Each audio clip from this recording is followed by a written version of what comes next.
माणूस जेव्हा मोठा होतो तेव्हा त्याला आपल्या माणसांचा, आपल्या गावाचा विसर पडतो. आपण ज्या सवंगड्यांबरोबर मोठं झालो त्याचीही तो ओळख विसरतो. अशी व्यक्ती जर प्रशासकीय सेवेत असली तर स्वतःचं जीवन चाकोरीबद्ध करून घेते. पण काही माणसं फार निराळी असतात. ती आपली माणसं आपलं गाव हृदयात ठेवून काम करतात. माती आणि मातेशी त्यांची नाळ घट्ट जुळलेली असते. आपुलकीचा ठेवा त्यांच्याकडे असतो. अशा व्यक्तिमत्वामध्ये प्रशासकीय सेवेत उपजिल्हाधिकारी या पदावर, वरिष्ठ पदावर कार्यरत असणारे डॉक्टर संदीप माने यांचं नाव सातारा जिल्ह्यात आदरानं घेतलं जातं.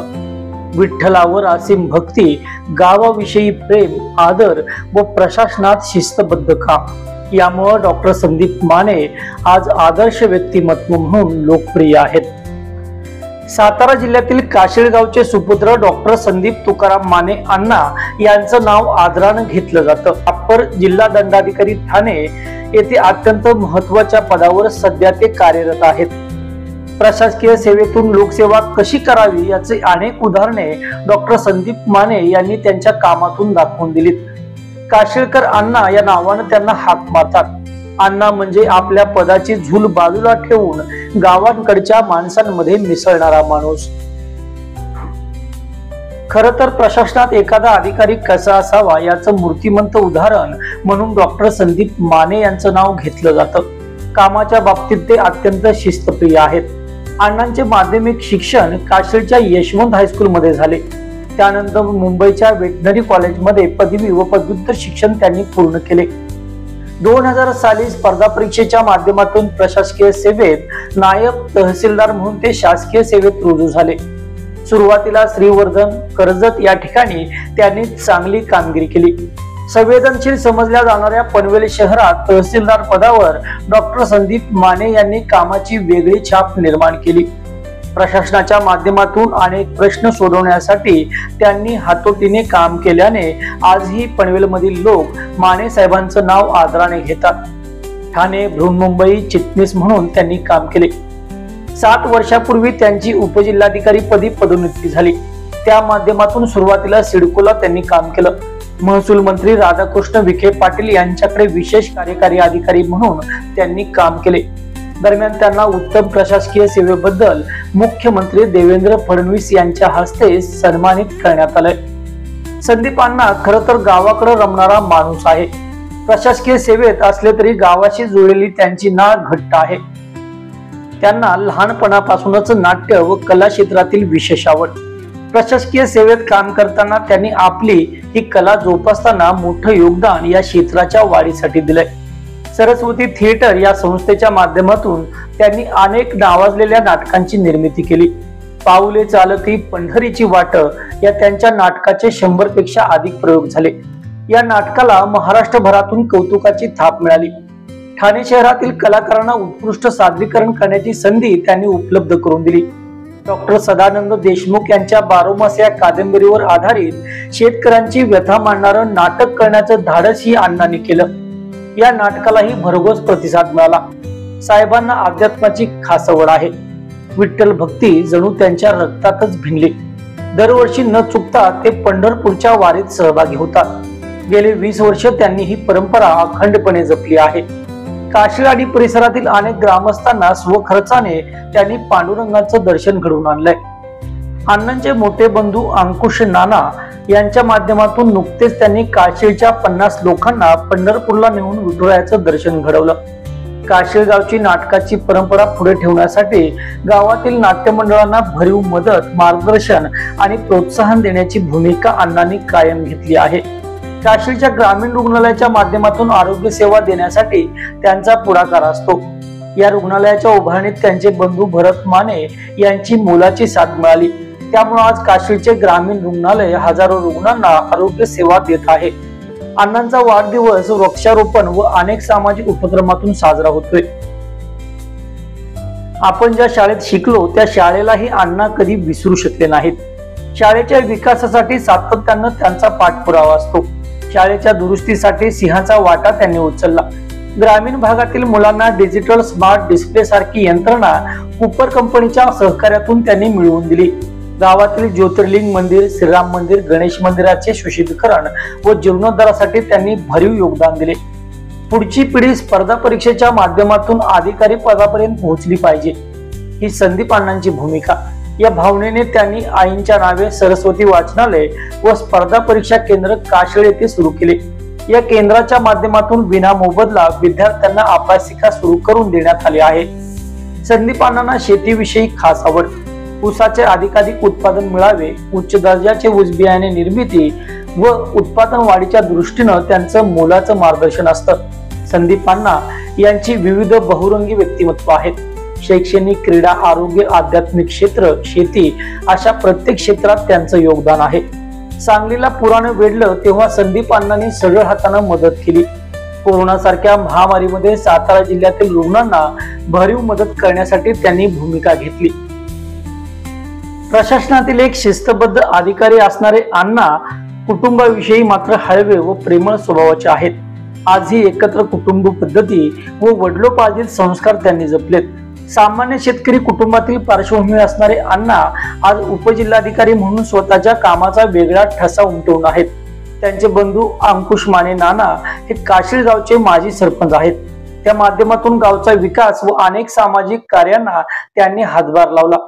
तसेच त्यांचे दुसरे बंधू भरत माने आप्पा हे माजी मुख्यमंत्री पृथ्वीराज चव्हाण यांचे निकटचे सहकारी म्हणून ओळखले जातात.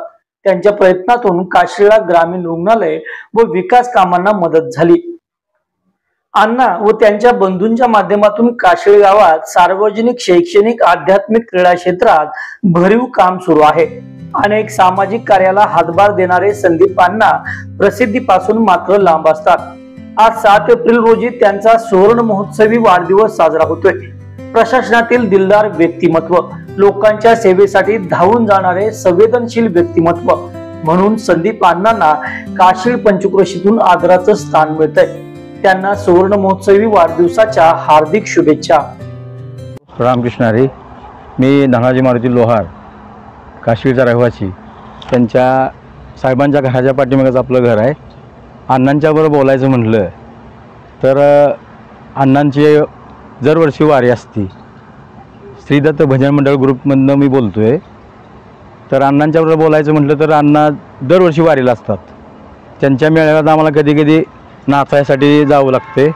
तर त्यांचा सगळा स्टाफचा ग्रुप असतो, आम्ही लाजतो तिथं. अण्णांचं सहकार्य असं म्हटलं तर भजनासाठी प्रेरणादायी आम्हाला. आता परवा त्यांच्या गेल्या वर्षी वाढदिवसाला 1-1.5 लाख रुपयाची आम्हाला सिस्टीम दिल्या भजनाला. त्या भजनामुळं आम्ही जिल्ह्यामध्ये प्रथम क्रमांकानंच कार्यक्रम करतो. आणि भजनाच्या विषयी म्हटलं तर अण्णांचा जरा जरी ऐकाय आलं, माझं घरी तर पाठीमागे भजन चालू असतं. अण्णा रात्री 12-1 वाजता आले तरी नुसतं आवाज तरी म्हणा माऊलीच्या घरी कार्यक्रम चालू जावे, अण्णा येतात. आणि अण्णांचा असा स्वभाव आहे, कुठेही हात करा अण्णा दिसलं ना असं पुढं तरी अण्णा म्हणणार थांबा माऊली, काय तुमची अडचण काय. आता परवा माझं एक घर बांधलं, घरापाशी अण्णा, कुणाच्या घरापाशी कोण जातंय, मोठी साहेब लोक झाल्यावर. पण अण्णांचा असा विषय आहे की गोरगरिबापर्यंत अण्णा पोचतात. अण्णा त्या गरिबाची काय अडचण आहे तिथपर्यंत ते बोलतात. आणि भजनाच्या बाबतीत तर अण्णांनी पारायण मंडळ, कीर्तनकार मोठे मोठे इथं लोकांना श्रवण भक्ती त्या पारायणातून ह्यातनं आम्हाला मिळालेले आहे. रामकृष्ण हरे. मी विकास शिवाजी जाधव, आमच्या काशीळगावचे सुपुत्र संदीप माने उर्फ अण्णा यांच्याबद्दल सांगायचं म्हटलं तर गेली 40 वर्षे आम्ही पारायण करतो आहे. मग त्या पारायणामध्ये त्यांचा सहभाग असतोच. आता आमच्या सहकार्याने सांगितल्याप्रमाणे आम्ही म्हणजे आम्हाला त्यांनी पारायणा भजनी मंडळाला मदत केलीच आहे. पण पारायणाला दरवर्षी ते एक कीर्तनकार ठेवतात पारायणाला दरवर्षी. आणि इतरत्र अगदी जरी ते कीर्तनकार जरी ठेवले तरीसुद्धा मला फोन येतो की अजून काय मदत, महाराज अजून काय मदत पाहिजे असेल तर अवश्य सांगा. म्हणजे असं ते कधीसुद्धा म्हणजे अध्यात्माच्या वेळे ह्याच्यात ते कधीसुद्धा मागं पुढं बघत नाहीत. आता परवा त्यांनी आम्हाला पंढरपूरला नेलं परवा. मग जवळजवळ 50 माणसांची ट्रिप त्यांनी काढली. मग म्हणजे त्यांचा हाच हेतू होता की बाबा त्यानिमित्तानं माणसांना देवदर्शन घडावं. आणि त्यांनी त्यानिमित्तानं काय केलं की गाभाऱ्यामध्ये म्हणजे विठ्ठलाच्या गाभाऱ्यामध्ये कीर्तनाचा कार्यक्रम खास ठेवला की एक माणसानं बाबा त्या निमित्तानं त्या मंदिरामध्ये त्याचा श्रवणाचा लाभ मिळावा यासाठी त्यांनी हरिभक्तपरायण गणेश महाराज डांगे ढगे पाटील यांचा त्यांनी कीर्तनाचा कार्यक्रम ठेवला आणि त्याच्यामुळं कसं झालं की माणसाला त्याची जरा थोडीशी अध्यात्माची आवड निर्माण व्हावी हा त्यांचा हेतू असतो. दरवर्षी ते ट्रिप काढतातच, पण अध्यात्माची त्यांनाही आवड आहे. म्हणजे कसं होतं की आपल्यामुळे दुसऱ्याला बी त्याची आवड निर्माण व्हावी हा त्यांचा दरवर्षी हेतू असतो. मी दिनेश दत्तात्रय पवार. माझी लॅब आहे तारळ येथे. 20 वर्ष झालं मी प्रॅक्टिस करतो आहे. त्यांचे बंधू श्री भरत माने आप्पा यांच्यामुळे मी अण्णांच्या संपर्कात आलो. अण्णा म्हणजे डॉक्टर श्री संदीप माने अण्णांनी शाळेच्या उभारणीसाठी म्हणजे शाळेचं आम्ही आत्ता नवीन व्यवस्थापन केलं, दुरुस्ती केली, त्यासाठी अण्णांनी भरपूर मदत केली. शिवाय मुलांना शाळेत जे नडले अडलेले आहेत शिक्षणाच्या बाबतीत यांना मदत करण्यासाठी म्हणजे अभ्यासिका चालू केली. शैक्षणिक कामासाठी ते सदैव सहकार्य करतात किंवा एखाद्या मुलाला फीची अडचण असली तरी त्यासाठी मदत करतात, एखादा आर्थिक किंवा काय. आणि एवढ्या मोठ्या पदावर असून सुद्धा कोणताही मनात गर्व किंवा हे नाही त्यांच्या. आले की म्हणजे हसून प्रत्येकाला आपलेपणाने हाक मारणे, बोलवणे नावानं, हा त्यांचा स्वभाव आहे. नमस्कार, मी नवनाथ काशीद. आमचे मित्र डॉक्टर संदीप माने यांचा 7 एप्रिल रोजी 50वा वाढदिवस होत आहे. अण्णांच्याबद्दल सांगायचं म्हटलं तर शेतकरी कुटुंबात जन्मलेले अण्णा अतिशय तळागाळातून शासकीय अधिकाऱ्यापर्यंत त्यांची मजल गेली. आमची कर्मभूमी नाट्यसंस्था काशीळ येथे असून त्यांना वेळोवेळी त्यांनी मदत केली. विच्छा माझी पुरी करा हे आमचं नाटक लोकमत सखीमंचद्वारे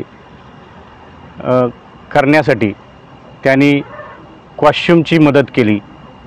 तसेच यशवंत हायस्कूल काशीळ श्रीराम मंदिराचा जीर्णोद्धार यासाठी त्यांनी भरघोस मदत केली.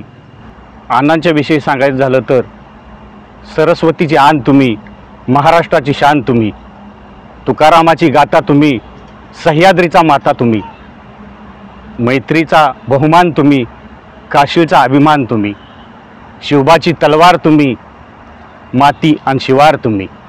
अण्णांना अभिनयाची आवड असल्यामुळे पाऊले चालती पंढरीची वाट हा 60 ते 70 कलाकारांचा संच,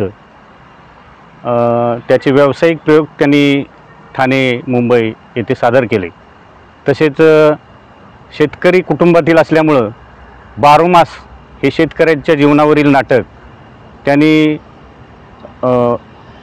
महाराष्ट्रभर सादर केलं. त्याला अनेक पुरस्कारसुद्धा मिळाले. त्यांचं वेळोवेळी आम्हाला मार्गदर्शन होतं की शेतकऱ्यांच्या जीवनावर काहीतरी करा, म्हणून मी सुद्धा 1-2 एकांकिका केल्या, त्याही बऱ्याच ठिकाणी आम्ही सादर केल्या. रामकृष्ण हरी. अण्णांच्या बाबतीत सांगायचं म्हटलं तर 8-9 वर्षाचे अण्णा असताना मी माझ्या मेहुण्याच्या टेम्पोतनं त्यांना वारीला घेऊन गेलो. आणि आत्ता 40 वर्ष नंतर मला योग आला आणि त्यांनी माझी काल वारी घडवली. 50-60 माणूस होतं वारीला. मी अमोल माने.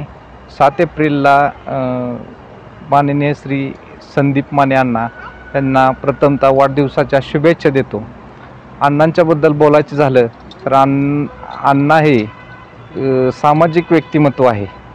समाजासाठी शैक्षणिक सर्व क्षेत्रात उल्लेखनीय काम केलेलं आहे अण्णांनी. शैक्षणिक गोरगरीब मुलांना मदत करणे, शैक्षणिक ह्याच्यात हायस्कूलच्या ह्याच्यात मदत केली, श्रीराम मंदिरासाठी भरघोस अशी मदत केली. असे विविध ह्याच्यातून गोरगरिबांना भरपूर अण्णांची मदत असते. नमस्कार, रामकृष्ण हरी. माझे बंधू डॉक्टर संदीप माने त्यांच्या 50व्या वाढदिवसानिमित्त त्यांना खूप खूप वाढदिवसाच्या शुभेच्छा. त्यांचं लहानपण जन्म काशिव्या खेडेगावी झाला. तिथून त्यांचं शिक्षण हे काशिवमध्ये यशवंत हायस्कूल काशिव येथे झालं. त्याच्यानंतर त्यांचं शिक्षण पुढील शिक्षण खंडाळा येथे झालं. तिथून त्यांनी पुन्हा पुढचं शिक्षण त्यांनी वेटरनरी कॉलेज मुंबई येथे केलं. तिथून त्याने त्याच्यानंतर UPC MPCचा अभ्यास करून त्याचं MPCमध्ये सिलेक्शन होऊन ते त्या तहसीलदार या पदावर त्यांची नियुक्ती झाली. तिथून आज त्यांचं प्रमोशन होऊन ते आता डेप्युटी कलेक्टर या पदावर काम करत आहेत. त्यांचं आत्ता पोस्टिंग ठाणे जिल्ह्यात आहे. त्याचप्रमाणे माझी एक मोठी बहीण, माझ्या पाठीमागे भरत माने बंधू, त्याच्यानंतर संदीप माने, अशा मी 4 भावांचं आमचं एकत्र कुटुंब आहे. आम्ही शेतकरी कुटुंबात जन्माला आलेली माणूस आहोत. त्याच्यानंतर पुन्हा आमचा 50वा परवा वाढदिवस 7 तारखेला त्यांचा आहे. त्याच्या निमित्त आम्ही परवा 3 आणि 4 तारखेला काशी ग्रामस्थ व पाहुणे म्हणजे एक ट्रिप पंढरपूर दर्शनाला साठी दर्शन सगळ्यांना घडवून आणलं. त्यांना आध्यात्मिकाची एवढी आवड आहे. आध्यात्मिक असेल, नाटक क्षेत्रातलं काम असेल, त्यात त्यांना फार मोठी आवड आहे. त्यामुळे त्याने प्रत्येकाला इथं आम्ही कृष्णा मल्टीपर्पज हॉल म्हणून तो कार्यालय मी बघतो त्याचं नियोजन. तर इथं आम्ही दर एकादश किंवा वर्षातून 1-2दा भजनाचा कार्यक्रम असेल, कीर्तनाचा कार्यक्रम असेल किंवा इतर कुठले कार्यक्रम असतील तर ते आम्ही इथं कार्यालयात मी स्वतः सगळं ती नियोजन करून कार्यक्रम आम्ही करून लोकांना भक्तीच्या मार्गात, त्यांना भक्तीची फार मोठी आवड आहे. त्या क्षेत्रात त्यांचं वरचेवर चांगलं असतं. भजन कीर्तन असले कार्यक्रम नाना वरचेवर तिथं तुम्ही हे करत जातं. त्याप्रमाणे आम्ही एकादशी असेल किंवा इतर कुठल्या ह्याला आम्ही इथं कार्यक्रम घेतो. त्याचप्रमाणे नाटक क्षेत्रात त्यांना आवड आहे. आमच्या गावचे नवनाथ काशीद असतील, जंगम असतील, त्या लोकांना आमच्या गावात नाटकाची परंपरा फार पूर्वीपासून चालू आहे. आणि आज बी इथं जे आमचे नाटकात काम करणारी मुलं आहेत त्यांना प्रोत्साहन देण्याचं, त्यांना काय अडीअडचणीला उभं राहण्याचं, त्यांना मदत करण्याचं काम संदीपच्या माध्यमातून चालूच असते. त्यामुळे इतर पुन्हा सामाजिक क्षेत्रात त्यांना फार मोठी आवड आहे काम करण्याची. तर काही ना छोटे मोठे उपक्रम ते सारखे चालू असते. आणि त्यांना या 50व्या वाढदिवसामध्ये त्यांना कुठली जाहिरात, माझं कुठं बॅनर्स किंवा असे माझी प्रसिद्धी ह्या गोष्टीत कुठली आवड नाही. ते स्वतःहून म्हणत असतात की कुठल्या ह्याच्यात मला प्रसिद्धीचा हव्यास नको. काल पंढरपूरला जाताना सुद्धा साधा बॅनर त्यांनी छापून दिला नाही. ते बॅनर काही नको नाना, लोकांना आपल्याला पांडुरंगापर्यंत नेऊन त्यांचं दर्शन घडवून आणायचं आहे. असं एक स्वभाव त्यांचा सरळ मार्गी आणि अडचणीत असो किंवा कुठल्याही क्षेत्रात लोकांना असं मदत करण्याचं त्यांचं फार मोठं हे आहे. आणि अजूनही ते पुढं असंच चालू ठेवणार आहेत. आणि सगळ्यात आमचे भाऊ असतील, बहिणी असतील, माझी मुलं असतील, पुतण्या असेल, सगळ्यांना रोज नाही म्हटलं तरी 2 दिवसानं तरी फोन करून प्रत्येकाची आपुलकीने चौकशी करणे. तुझं काय चाललं आहे, तुझी तब्येत कशी, तुझं काय चाललं आहे, सगळ्यांना विचारपूस करणारं असं ते आमच्या घरात व्यक्तिमत्व आहे. संदीप मानेविषयी जेवढं सांगेल तेवढं थोडं आहे. असं प्रशासकीय सेवेत ते अप्पर जिल्हाधिकारी या पदावर आत्ता काम करतात. परंतु गावी काशीला आल्यानंतर एकूण त्यांचं राहणीमान, वागणं, कुटुंबात मिसळणं हे कशा प्रकारे असतं? त्यांचं आता गावी आले रात्री जरी इथं 12 वाजता पोचले किंवा 1 वाजता पोचले तर पुन्हा मला रिंग करणार, नाना झोप येत आहे का, झोप झाली आहे का. मी उठले पहिले म्हणायचं शेतात जाऊन येऊया. रात्रीचं तर रात्रीच आम्ही शेतापर्यंत जाणार, गप्पा मारत बोलत, या शेतात काय बाबा, तिथं काय, थोडंसं डोंगराच्या बाजूला मोकळ्या हवेतनं फिरणं हे पहिलं त्यांच्या डोक्यात. तिथून आलं सकाळी की मग बस स्टँडवर भेटले की मग मित्रमंडळी असतील ओळखीचे, प्रत्येकाला भेटणं असेल, तुझं काय प्रत्येकाला विचारपूस करून पुन्हा घरी येऊन घरच्यांना बाबा तू कसा आहे, तू कसा आहे, मी तेवढ्या धावपळीतनं सुद्धा सगळ्यांना वेळ देऊन सगळ्यांची विचारपूस करणार, सगळ्यांना हे करून इथं पहिलं शेतीची तर आवड त्यांना आहे. आजही त्यांना शेतीत दारं मोडायला सांगितलं तरी त्यांची तयारी आहे. वैरण का शेत वळणाला टाका, शेण उचला म्हणलं तरी ते म्हणणार नाहीत मी एक अधिकारी आहे, मी कसं करू. म्हणजे इतकं त्यांचं साधी राहणीमान आहे. गावात माजी सरपंच म्हणून तुम्ही काम केले आणि अण्णांचं पण गावातल्या मंदिरी जीर्णोद्धारामध्ये सहभाग आहे, सामाजिक क्षेत्रात सहभाग आहे, त्याबद्दल काय वाटतं? तर मी काम करत असताना मला या गावानं सदस्य म्हणून पण बिनविरोध निवडून दिलं माझ्या वार्डात. त्याच्यानंतर मला सरपंच पण बिनविरोध केलं आणि मला जो सरपंचाचा काळ काम करण्यात मिळाला त्यामुळे त्यात संदीपनं तिथून कोणाच्या माध्यमातून काय कुठं रस्त्याची कामं असतील किंवा कुठल्या एखाद्या इमारतीचं काम असेल त्याच्यासाठी कुणाच्या नाही कुणाच्या फंडाच्या मार्फत मला तिथून तर मदत केलीच. आप्पांनी पुन्हा शिवाजीराव देशमुखांच्या फंडातनं मला वरचा ग्रामपंचायत हॉल बांधायला त्यांच्या फंडातून मदत केली. पुन्हा आप्पांच्या माध्यमातून पृथ्वीराज बाबांच्यातनं मला एक सभामंडपाचं काम मंजूर करून दिलं. पुन्हा उदयन महाराजांच्या खासदार फंडातून एक आमचं मीटिंग हॉलसाठी महाराजसाहेबांच्या ह्याच्यातून आम्हाला तिथे एक हॉल मी बांधून घेतला. म्हणजे मला जो सरपंचकीचं कार्यक्रम मिळाली त्यात मी गावातसुद्धा बऱ्यापैकी चांगली कामं केलीत. दुसरं तुम्हाला सांगायचंच म्हटलं तर संदीपच्या संकल्पनेतून आम्ही जिथं पूर्वी ज्या घरात राहत होतो तिथे एक आम्ही कॉम्प्लेक्स बांधले. त्या कॉम्प्लेक्समध्ये खालचे गाळे रेंटमध्ये दिलेत आणि त्याच्यावर अभ्यासिका असेल, पुन्हा तुमचे स्टडी रूम असेल, क्लासेस असतील, अशासाठी त्या वरच्या रूम तिथं आत्ता 50 मुलं क्लाससाठी येतात. अभ्यासिकेत 25 मुलं अभ्यासासाठी बसतात. तर विनामूल्य म्हणजे नॉमिनल आपल्या फीमध्ये आम्ही त्यांना तिथं प्रवेश दिलेला आहे. इथून आत्ता 3 मुलांचं सिलेक्शन झालं. पोलीसमध्ये काही मुलं गेली, मिलिटरीमध्ये काय भरती झाली इथं अभ्यास करून. त्याच्यानंतर इथं वाचनालय आपण ठेवलं आहे. वाचनालयात संदीप मानेच्या माध्यमातून 2000 पुस्तकं आपण त्या वाचनालयात ठेवले. तर तिथून आम्ही 10 रुपये नॉमिनल सभासद फी म्हणून ठेवल्या. 10 रुपये भरायचे, सभासद व्हायचं.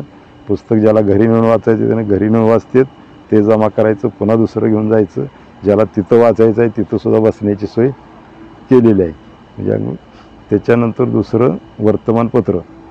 प्रत्येक वार्ड, आमच्या गावात 5 वार्ड आहेत.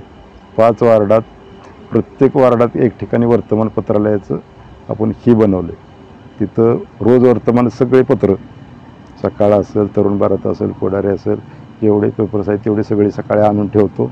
दिवसभर लोक वाचतात, पुन्हा तिथं ठेवतात. असं 5 ठिकाणी ती वाचनालयाची. तसं सांगायचं म्हटलं तर संदीपचं शिक्षण हे ग्रामीण भागात आमच्या झालं. आमचं मूळ शेतकरी कुटुंब. आमचे वडील जे होते ते अगदी साधे शेतकरी होते. आमच्या घरात उच्च शिक्षित असं संदीपच्या अगोदर भरत माने म्हणून माझे बंधू ते झाले. त्याच्यानंतर संदीप यांचा पहिला नंबर आप्पांचा हायस्कूलमध्ये 10वीत आणि संदीपचाही हायस्कूलमध्ये पहिला नंबर आला. तिथून त्यांनी नंतर ॲडमिशन ह्याला कॉलेजला केलं. 2 वर्ष सातारला केलं. त्याच्यानंतर खंडाळ्याला पण ॲडमिशन घेतलं 12वी नंतर. खंडाळ्याला घेतल्यानंतर त्यांचं पुन्हा तिथून वेटरनरी कॉलेजला मुंबईत ॲडमिशन घेतलं. तिथं घेतल्यानंतर त्यावेळेला आमचे सर्वसामान्य कुटुंबातले आम्ही शेतकरी आहे. तर तिथं असं म्हणजे की पुस्तकं दुसऱ्याची घेऊन वाचणे, तिथून पुन्हा पांघरायला नसेल तर एक साध्या ह्याच्यात आपलं चादर, खाली सतरंजी, म्हणजे अशा हे परिस्थितीत शिक्षण त्यांनी पूर्ण ध्येय होतंच मला काहीतरी करायचं आहे, मला काहीतरी व्हायचं आहे. त्या ह्याच्यातून त्यांनी शिक्षण तिथं घेतलं. मी गावाकडून गेलो तर आम्ही गावाकडून ज्वारी, गहू, भाजीपाला असं कधीतरी 6 महिन्यातनं जाऊन भेटणार, कॉलेजवरती करणार. त्या अशा हालकीच्या ह्याच्यातनं त्यांनी शिक्षण पूर्ण करून MPCचा अभ्यास करून ते आज या पदापर्यंत गेले. प्रशासनात एवढा कामाचा ताण असून सुद्धा त्यांना मुळात ते विठ्ठलाचे भक्त आहेत. भक्त असून त्यांना ह्या इतक्या कामाच्या ह्याच्यातून सुद्धा ते वेळ काढून पंढरपूरला आलं मनात, समजा आत्ता तर रात्री 12ला निघायचं, दर्शन करायचं, पुन्हा सकाळी ऑफिसलाच्या टायमिंगमध्ये पुन्हा परत येऊन पुन्हा ऑफिस जॉईन करायचं. इतक्या धावपळीत पण ते कारण आता परवा आम्ही इथली लोकांची ट्रिप घेऊन गेलो पंढरपूरला. तर तिथून ते ऑफिस करून 1 वाजता तिथं पोचले. 1 वाजता थोडंसं 1 तासभर विश्रांती केली असेल की आम्हाला बरोबर 4 वाजता मंदिरात मी आलो या. मग तिथं पुन्हा पूजा असेल, काकडा आरती, सगळं दर्शन वगैरे सगळं झाल्यानंतर आम्हाला सगळ्यांना भेटून त्यांनी सगळ्यांना एक अगरबत्ती आणि विठ्ठलाची मूर्ती सगळ्यांना त्यांनी भेट म्हणून दिली. ते सगळ्यांनी घरात आपलं पूजन करून अगरबत्ती रोज हे करा, पूजन बिजन करा आणि लगेच तिथून ते 9 वाजता तिथून हलून ऑफिसला ड्युटीवर गेली. म्हणजे इतकं धावपळ असली तरी ड्युटी असेल तरी ती आध्यात्मिकात एवढी ओढ आहे. कीर्तन असो, भजन असो, कुठं जरी रस्त्यानं जाताना एखादा आवाज आला भजनाचा केला तर गाडी उभी करणार. तिथं जाऊन 2 मिनटं का होईना पण जाऊन तिथं दर्शन घेऊन तिथल्या लोकांना भेटून मला त्याबद्दल जर बोलायचं म्हटलं तर माझी मोठी बहीण वाघाव तालुका कराड इथे माझी मोठी बहीण अरुणा पवार ते आणि त्यांचे आमचे दाजी माझ्या बहिणीचे मिस्टर हे मुंबईत होते. सर्व्हिसनिमित्त गव्हर्नमेंट प्रेसमध्ये जॉबला कामाला होती आणि त्याच्यामुळं तिथून संदीपला दाजींच्या सहकार्यातनं तिथं कसली मदत असेल किंवा शिक्षण असेल काय असेल तर दाजी आणि माझ्या बहिणीचा फार मोठा वाटा आहे त्यांना घडवण्यात. आणि तिथून संदीपचं हे सगळं पुढचं शिक्षण म्हणा किंवा त्यांनी मदत केली, मार्गदर्शन पण केलं. सगळ्यात सिंहाचा वाटा असेल तर माझी बहीण आणि दाजी. आणि आमचे वडील एवढे कष्टाळू होते, कधी वडिलांना इस्त्रीचे कपडे घालत नव्हते किंवा काय साधी राहणीमान होती. पण इथं एवढ्या हालाकीच्या ह्याच्यातून सुद्धा पण शिक्षणाला पैसे लागतील, शिक्षणाला कुठून पण काय पण त्यावेळेला ती मदत करणार. इथं माझ्या आईच्या नावाने संदीप माने आणि आम्ही सर्व कुटुंबाने सरस्वती सामाजिक संस्था म्हणून स्थापन केल्या. त्याच्या माध्यमातून आपण वाचनालय असेल, पुन्हा तुमचं वर्तमानपत्रांचा विषय असेल किंवा इतर आणखीन काही कुठल्या सामाजिक उपक्रम असतील तर त्या माध्यमातून छोटे मोठे आम्ही राबवतो. त्याच्यानंतर आईच्या नावे हे चालू केलं आता कॉम्प्लेक्सचे आहे तिथं माझं वाचनालय सरस्वती वाचनालय म्हणून तिथं आम्ही चालवतो. तिथंच ते आता जे कॉम्प्लेक्स आहे तिथं माझ्या वडिलांच्या नावे कॉम्प्लेक्सला त्या वडिलांचं नाव दिले काका बिझनेस सेंटर म्हणून आम्ही तिथं तोही चालवतो, तिथं उपक्रम चालवतो आहे. त्याच्याबरोबर सरस्वती थिएटर म्हणून एक नाटकाचं थिएटर सरस्वती थिएटर म्हणून संदीप मानेच्या संकल्पनेत ते आमचे चालवतात. आणि इतर पुन्हा कुणाचे छोटे मोठे कार्यक्रम असतील काय असतील त्यासाठी त्या सामाजिक संस्थेतून आपण लोकांना मदत छोटी मोठी करत असतो. तसेच काशीळ गावामध्ये माजी मुख्यमंत्री पृथ्वीराज चव्हाणसाहेब यांच्या माध्यमातून माझे धाकटे बंधू भरत माने यांच्या माध्यमातून आणि बाबांच्या प्रयत्नातून इथे 12 कोटीचं ग्रामीण रुग्णालय मंजूर करून आत्ता ते उभं राहून आत्ता तिथे सेवेत चालू आहे. तिथं आत्ता तुमच्या ह्याच्यात कोविडच्या काळामध्ये तिथं लागणारी सर्व बेड्स वगैरे काय जे अडचणीच्या काळात तर संदीप मानेने सुद्धा त्यावेळेला तिथं सहकार्य करून तिथं बेड उपलब्ध करून देणे, रुग्णांना बाकीची औषधं वगैरे काय लागली तर वैयक्तिकरित्या घरघरी औषधं वाटण्याचं काम असेल, गोळ्या वगैरे काय तर त्या कोविडच्या काळामध्ये ते काम केलेलं आहे. आणि आज ग्रामीण रुग्णालय सर्व सुविधानुसार चालू आहे तिथं. आणि त्याच्यात आपणचं बी योगदान आहे आणि संदीप मानेंचं बी कुठल्याही गोष्टीचं लागेल तर गावकऱ्यांनी असो आज भागातल्या लोकांना असो तिथं आज सुविधा उपलब्ध करून दिलेल्या आहे. आणि आज ग्रामीण रुग्णालयामुळे बऱ्याचशाच लोकांना त्याचा फायदा झाला आहे. गोरगरिबांचे लोक असतील, सर्वसामान्य असतील, सगळ्यांची तिथं हे एवढी सुविधा झाली आरोग्याची. आणि ते अशाच त्या आरोग्याच्या सुविधेमध्ये आता आम्ही उद्याच तिथं एक वृक्षारोपणाचा कार्यक्रम हाती घेतला आहे संदीप मानेच्या वाढदिवसानिमित्त. तर ते एक वृक्षारोपण करून ग्रामस्थांच्या सहकार्यातून तिथं उद्या आम्ही वृक्षारोपणाचा एक कार्यक्रम करतो आहे. आणि अजून तिथं छोटे मोठे उपक्रम असेच पुढे राबवत राहणार आहोत. आज काशीळ गावामध्ये कृष्णा मल्टीपर्पज हॉल या नावाची वास्तू आपण इथं आम्ही बंधूंनी सगळ्या इथं उभी केलेली आहे. आणि त्या वास्तूमध्ये आम्हाला समाधान एवढंच आहे की हजारो लोकांची कुटुंब इथून जोडली जातात आणि हजारो लोकांचे संपर्क येते आणि त्यांना संपर्कात आम्हाला ते आत्मिक समाधान एवढं मोठं आहे की हे कशातच नाही. असं तर एवढा मोठा आनंद आहे. हजारो लोकांचे रोज संवाद येतोय, हजारो लोकांशी भेटता येते, छोटी मोठी सगळ्या लोकांशी संपर्क येतोय आणि ते आत्मिक समाधान जे आहे ते माझं तर वैयक्तिक असं मत आहे ते हे कशातच नाही. तर हा जो आम्ही जे कार्यालय उभं केलं आहे हे लोकांचे संसार जोडणे आणि असं आणि त्यातून आम्हाला जे समाधान मिळते हे सगळं आम्हाला आत्मिक समाधान फार मोठं आहे, पैशापेक्षा सगळ्यापेक्षा. त्यामुळं आम्ही खूप खूप समाधानी आहे. नमस्कार. आज माझ्या लहान भावाचा 50वा वाढदिवस आहे. त्याबद्दल मी 4 शब्द बोलू इच्छिते आणि बोलल्याला मला संधी दिली म्हणून तुमची मी आभारी आहे. आज त्याचा 50वा वाढदिवसात मी खूप खूप त्याला शुभेच्छा पण द्यायच्या, त्याच्याविषयी मला 4 शब्द बोलायचे. तो लहानपणापासून शिक्षणाची आवड, सामाजिक, देवाची सर्व क्षेत्रात त्याला म्हणजे निर्माण नुसती फक्त सर्व्हिसच किंवा नोकरी किंवा शिक्षण असं नसून तो सगळ्याशी प्रेमानं, आनंदानं आणि एवढ्या लांब सर्व्हिस असली तरी 4 दिवसाला आम्हाला बहीण भावंडाचा एकामेकाशी आमचा फोनवर तरी पण वेळ नसताना रात्री तरी तो संवाद साधून आमचं बोलणं होतं. त्याच्यानंतर त्यांनी खूप शिकावं अशी माझी इच्छा. मी मोठी असल्यामुळे मला शिक्षण पूर्ण करता नाही आलं. मला शिक्षणाची आवड होती पण मला शिकता नाही आलं म्हणून माझ्या भावाने खूप मोठं व्हावं आणि ते मला बघायचं हे होतं म्हणजे आवड होती आणि ते मला बघायला मिळालं. त्यांची अशी जिद्द होती आणि त्यांची चिकाटी पण होती. ते रात्र अभ्यास करून त्यांनी यापर्यंत म्हणजे त्यांचं अनमोल शिक्षण हे करून ते आज सध्या उपजिल्हा अधिकारी ठाण्याला ह्या क्षेत्रात ते कार्यरत आहेत.